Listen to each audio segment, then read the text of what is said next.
Hey guys, today we're going to tell you a little crazy story about how were involved with the same guy at the same time. I don't know if that would be like the right term for it, but we were involved with the same guy at the same time. Didn't know. Alright, so pretty much at the same time he was talking to her, he and I met at the fair, which was about 4 or 5 years ago. About 5 years ago, I should say. No, 6. Yeah. I think 5 because it was 2011 when I met him. So yeah. Okay. Anyways, it was about 5 years ago, and one summer, me and my sister were planning to go to the county fair down in Turlock.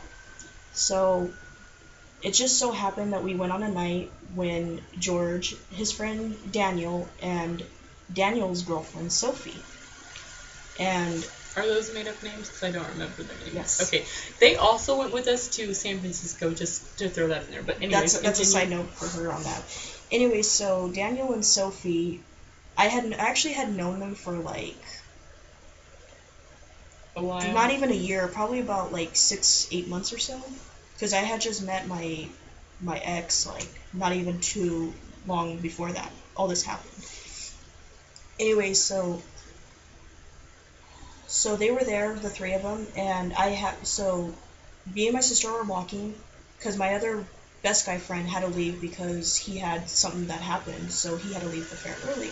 So it was just my sister and I walking around, and then all of a sudden I recognized Daniel and Sophie from like a mile away almost. And so I told my sister, let's go and talk to them. There the two of them holding hands, and then next to Daniel was George.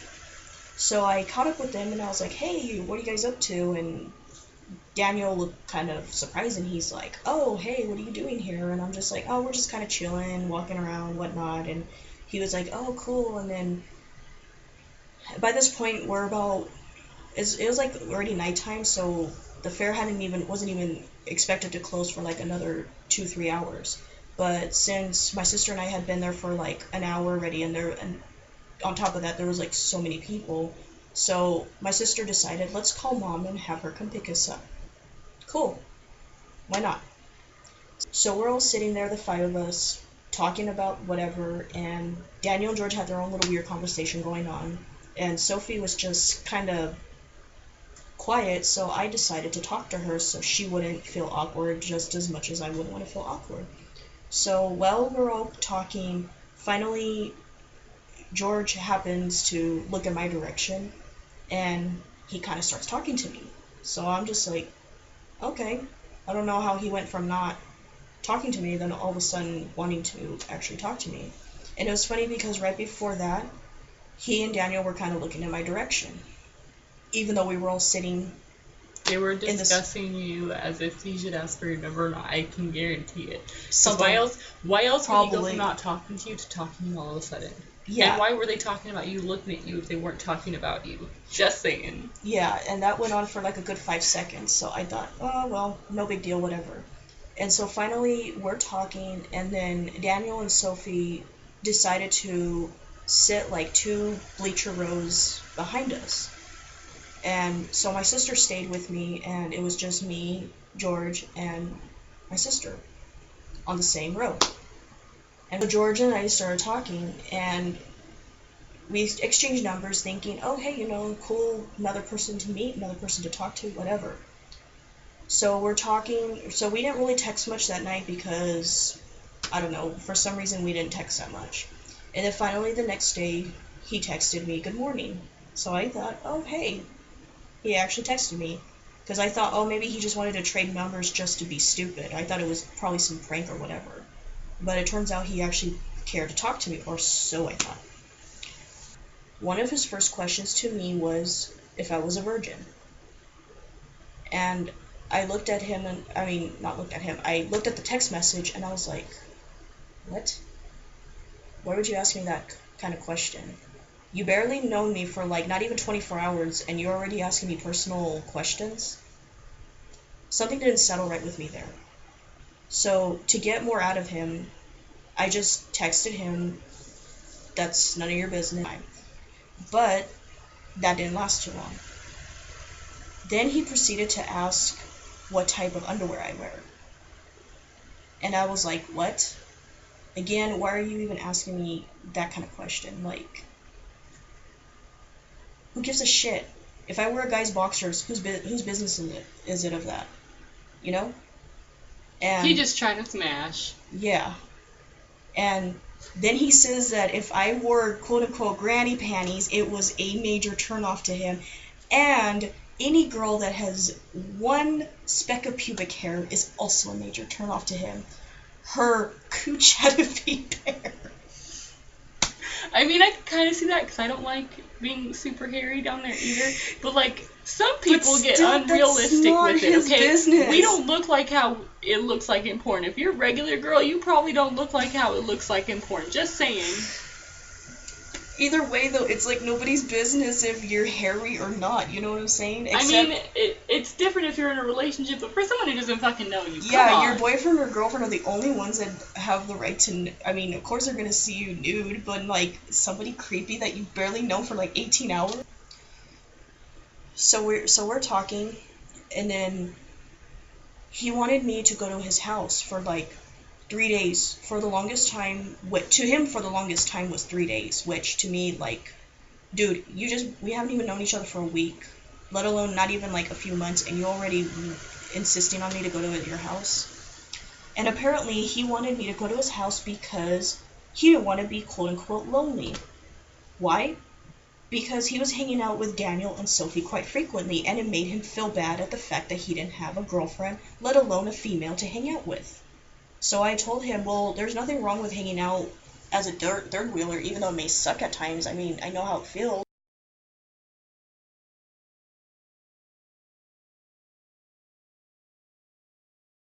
So finally I said to him, look, I may be 19, but I still live with my grandparents and my mother.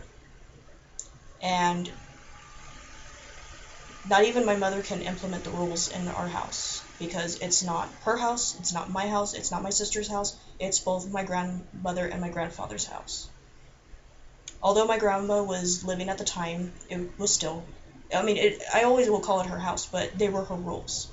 But now that my grandfather is, you know, just not by himself, but you get what I mean. Since he's the only main homeowner there, he gets to make all the rules. So my grandparents, I already knew from the beginning they wouldn't like him. Anyways, with any guy that I would date in high school, they wouldn't approve of any of them. The only guy that they had approved of was Nick, my best friend. That's the only guy they really trusted. But everybody else was a red flag to them. But not only that, too, is you think about it, a lot of the things that parents or grandparents say and do when you're dating at that age, or even making friends at that age, is just to protect you. It's not, them being...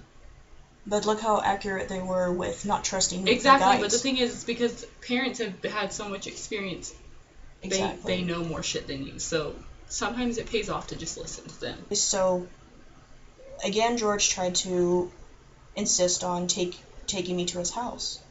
And I told him, why are you in a hurry for? Like, why? And he just kept saying, oh, because I want to get to know you, I want to get to spend time with you, I really haven't got to hang out with you since the night we met at the fair, yada, yada, yada, and he just keeps going on with reasons XYZ, which... Okay. Guess those are your reasons, but... I don't feel comfortable leaving me alone. Yeah. So then, out of the blue, a couple days later, he texted me, I'm on my way to your house. And I was like, what? I was like, wait a minute. So my brain is trying to register that text, and I'm just probably like... because he was coming from my house. Maybe. Well, actually, the night before, he told me that he was willing to pick me up. But I didn't tell him, I told him, if you want to come, but chances are you're not going to be able to get me out of there. And he was like, why? And I said, because my grandparents said no. Yeah, my grandparents said no. I told him, and at that time, and to make matters worse, my mother was actually sick with a cold. And didn't And want people over, okay, so at that point he insisted to meet my mom.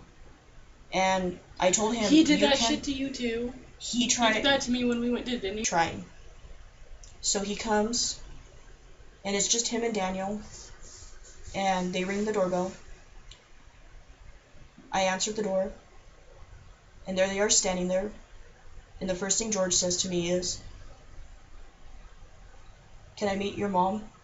Or, "Where is she?" That's what I mean to say. He asked, "Where is she?" And I said, "Dude, she's not even up for anything right now. Just, please." I told him, "I'm not even going to be able to go anywhere because my mom hasn't met you, for one, and number two, I'm busy cleaning the house today.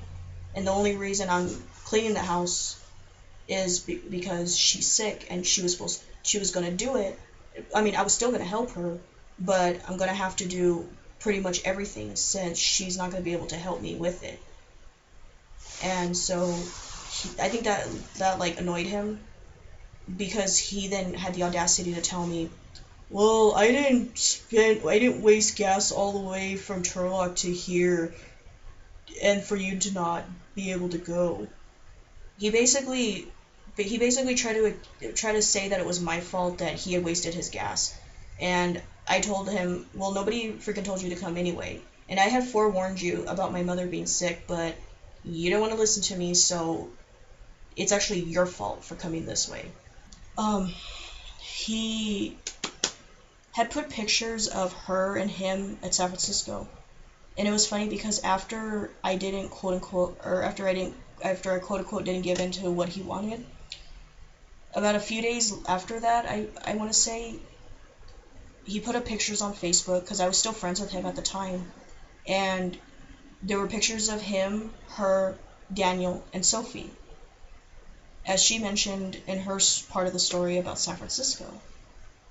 I had found those pictures, and when I first saw the pictures, I had saw her picture, and I thought, "Oh, she's decent looking, but I think she could find a better guy than him." That's my honest opinion about that. I did. And he just kind of, I don't know, he was just a real phony person, and just seemed to be really selfish of his needs, his wants, and had to have it his way, or he would flip out and cry like a little 3-year-old. Like, dude, I'm sorry you can't have everything your way, but that's just life.